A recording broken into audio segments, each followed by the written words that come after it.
ભુજ સુધરાઈનો જંગ તેની ચરમસીમાએ પહોંચ્યો છે ત્યારે જે વોર્ડ પર સમગ્ર ભુજની નજર મંડાયેલી છે તેવા વોર્ડ નંબર 8માંથી ભુજ સુધરાઈના વિરોધ પક્ષના નેતા શ્રી રાજેન્દ્રસિંહ જાડેજા ચૂંટણી લડી રહ્યા છે, જેમણે ગત સુધરાઈની મુદતમાં અનેક લોક પ્રશ્નો ઉજાગર કર્યા હતા અને લોકોના દિલમાં સ્થાન પ્રાપ્ત કર્યું હતું.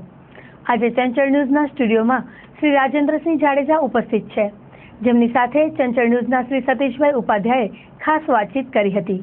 આવો નિહાળીએ આ એક ખાસ મુલાકાત. ભુજ નગરપાલિકાની ચૂંટણીનું મતદાન નજીક આવી રહ્યું છે ત્યારે હવે બંને પક્ષોનો ચૂંટણીનો પ્રચાર ચરમસીમાએ પહોંચ્યો છે. ત્યારે આ વખતે વર્ષો બાદ કોંગ્રેસ તરફથી જે જબરદસ્ત ફાઇટ મળી રહી છે અને ભાજપને જે પ્રચંડ પુરુષાર્થ કરવો પડે છે એ પુરુષાર્થના યશભાગી કોંગ્રેસને મજબૂત બનાવવામાં જેનો સિંહ ફાળો છે અને જેમણે કોંગ્રેસને મેદાનમાં લાવી અને ભાજપને દોડતું કરી દીધું છે તેવા ભુજ નગરપાલિકાના વિરોધ પક્ષના નેતા શ્રી રાજેન્દ્રસિંહ જાડેજા આપણી વચ્ચે ઉપસ્થિત છે.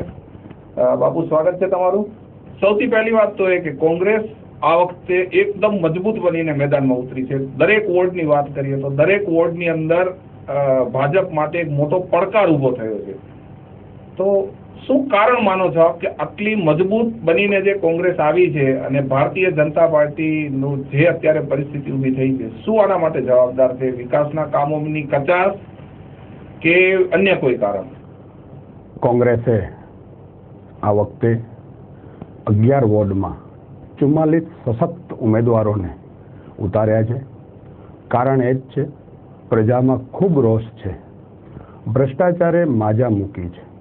ત્યારે કોંગ્રેસના જે કોઈ કાર્યકર્તાઓ છે એ સૌ સાથે મળી અને એક અવાજે એમ કહ્યું હતું કે હવે તો પરિવર્તન જ હોવું જોઈએ.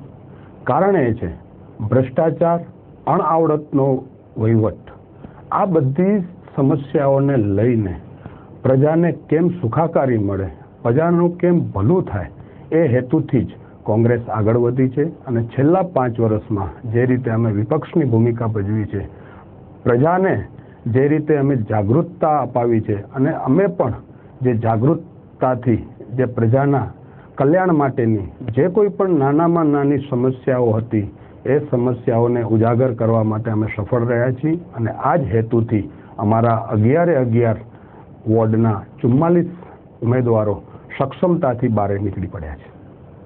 બાપુ, એક બીજી વાત કરીએ, ભ્રષ્ટાચારના મુદ્દા એક મુખ્ય મુદ્દો અંત સુધી બની રહ્યો અને અત્યારે પણ એ જ મુખ્ય મુદ્દો છે. વિકાસ કામોની ખૂટતી કડીઓની સાથે આ પણ એક મુખ્ય મુદ્દો છે.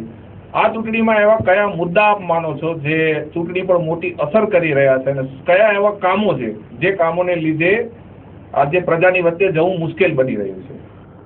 તમે છેલ્લા 5 વર્ષમાં જોશો તેમ કોઈ પણ જગ્યાએ નાનામાં નાના કામમાં ટકાવારી, મોટામાં મોટા કામમાં ટકાવારી. હું આપને એક નાનો ઉદાહરણ આપું.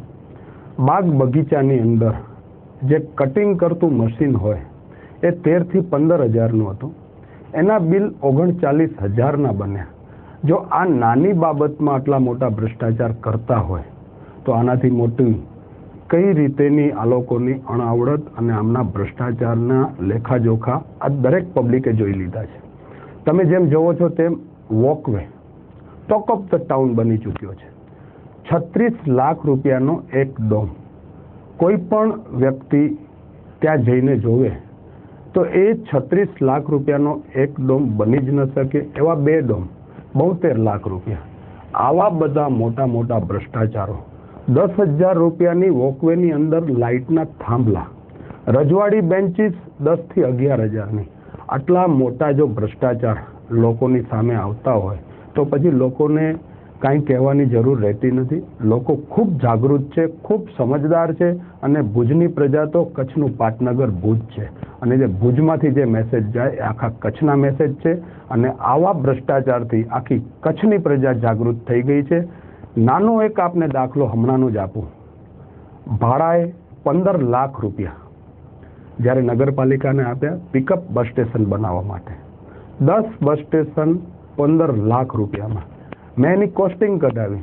મેં ફેબ્રિકેશનવાળાને પૂછ્યું કે આ જ મટીરિયલ, આ જ પરિસ્થિતિ અને આ જ રીતે જો આપણે પિકઅપ બસ સ્ટેન્ડ બનાવવા હોય તો આના માલ મજૂરી સાથેનું એસ્ટિમેટ કેટલું થાય? 55,000 રૂપિયાનું એસ્ટિમેટ આવ્યું છે. એની સામે 1.5 લાખ રૂપિયા, 1,50,000નો જો એક બસ સ્ટેન્ડ હોય અને તમે બસ સ્ટેન્ડ જઈને જોઈ આવો, જ્યાં જ્યાં લાગ્યો છે ત્યાં જો 10 બસ સ્ટેન્ડમાં 15 લાખ રૂપિયા નગરપાલિકા વાપરતી હોય તો આનાથી મોટા ભ્રષ્ટાચાર કોને કહેવાય? 55,000માં જ્યાં બનતા હોય તો તમે જુઓ, આજે જ્યારે ચોખ્ખાઈથી રહેતા હોય, પારદર્શકતાથી રહેતા હોય અને ભ્રષ્ટાચાર મુક્ત રીતે રહેતા હોય તો કેટલો વિકાસ અને કેટલા બસ સ્ટેન્ડ બની શકે એ પ્રજા સારી રીતે જાણે છે.